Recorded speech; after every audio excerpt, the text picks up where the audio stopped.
My name is Ben Whiting. I'm here to talk to you about the history of DuBois. The first permanent inhabitant of DuBois was actually not John DuBois, what a lot of people might have thought, because it's called DuBois. It was actually George Schaefer Jr. He got a plot of land from the Revolutionary War.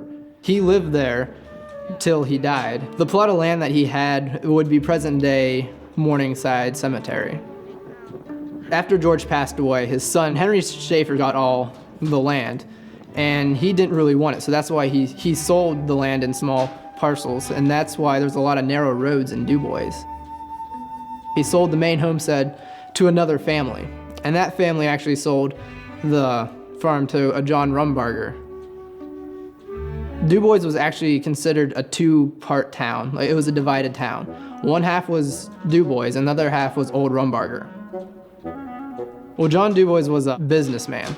He started up a sawmill company, which really brought some economic growth for DuBois. He helped bring in the railroad, which once the railroad came in, it really boosted the economy for DuBois because prior to that, they were shipping all their goods through the river. And once the railroad came, they could actually bring in raw material and actually start building a good foundation, which became DuBois. It was a windy day in 1888, and there was a small fire. No one knows exactly where the fire started. Most of the buildings were made out of wood, and the fire started spreading. And I believe it took out 160 businesses out of 166 in the area. Within 8 hours, it pretty much devastated the entire town of DuBois. If you go back into the microfilm at the library, you see there's a period of time that there's no newspaper articles, and that's because there's no newspaper company.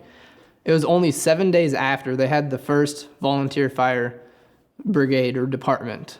It was only 7 days after the fire in 1888. I'm not from the DuBois area, so when I actually started looking into the history of DuBois, you really start to see a community, and it's always been there. You really get a sense of a community, of a strong knit community.